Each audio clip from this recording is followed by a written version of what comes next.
ഇപ്പം എല്ലാവർക്കും അറിയാം, ഇപ്പം നമ്മളെ ഈ ഒരു യുദ്ധം, ഈ ഒരു അൺസർട്ടനിറ്റി നടന്നുകൊണ്ടിരിക്കുകയെന്നുള്ളത്. കാരണം ഇപ്പം ഏഷ്യയിലാണെന്നുണ്ടെങ്കിലും യൂറോപ്പിലാണെന്നുണ്ടെങ്കിലും അല്ലെങ്കിൽ ഏതൊരു രാജ്യത്തുള്ള ആൾക്കാരാണെന്നുണ്ടെങ്കിലും ഇപ്പം എല്ലാവരും ഭയങ്കര ടെൻഷനിലാണ്. ഇപ്പോൾ ഈ ഒരു ഇസ്രായേൽ, അതുപോലെ അമേരിക്ക, ഇറാൻ തമ്മിലുള്ള ഒരു വാറിനെ പറ്റി.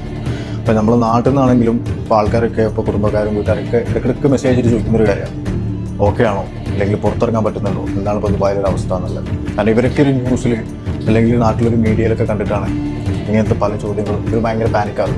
കാര്യം ഇപ്പം നമുക്ക് ആദ്യം ഈ ഒരു വാർ തുടങ്ങുന്ന സമയത്ത് നമ്മൾ അത്ര സീരിയസ് അല്ലേ. ഇപ്പോൾ നമ്മളിത് കാണാത്തൊരു സംഭവം, ഇപ്പോൾ എല്ലാവരും എക്സൈറ്റഡ് ആണ്, ഇതെന്താ വാർ എന്താ. പക്ഷേ ഇപ്പോൾ ഇത് കുറേ കൂടെ സീരിയസ് ആയി തുടങ്ങുന്നുണ്ട്. അതുമാത്രമല്ല, ഇപ്പോൾ ഹിസ്റ്ററി നോക്കി കഴിഞ്ഞാൽ തന്നെ ഇപ്പോൾ ഇങ്ങനത്തെ പല പല ചെറിയ യുദ്ധങ്ങളാണ് മറ്റൊരു വേൾഡ് വാറൊക്കെ ആയിട്ട് മാറിയിട്ടുള്ളത്. ഇപ്പോൾ ശരിക്കും ഇങ്ങനെ ചെറിയ ചെറിയ യുദ്ധങ്ങൾ നടന്നുകൊണ്ടിരിക്കുന്നുണ്ട്. ഇതിനി അടുത്തൊരു നെക്സ്റ്റ് ലെവലിലേക്ക് എന്തായി മാറും എന്നുള്ളത് നമ്മൾ ശരിക്കും പരിശോധിക്കുന്ന ഒരു കാര്യമാണ്. ഇപ്പോൾ തന്നെ എല്ലാ രാജ്യങ്ങളും അവരവരുടെ വെപ്പൺസും കാര്യങ്ങളൊക്കെ ഭയങ്കര സ്റ്റോക്ക് കൂട്ടുന്ന ഇതിൻ്റെയൊക്കെ ഒരു തിരക്കിലാണ് എല്ലാ രാജ്യങ്ങളും ഉള്ളത്. ഇപ്പോൾ നമ്മൾ അടുത്തൊരു വേൾഡ് വാറിലേക്ക് മാറുമോ എന്നുള്ളത് നമ്മൾ ശരിക്കും ചിന്തിക്കേണ്ട ഒരു കാര്യം തന്നെ.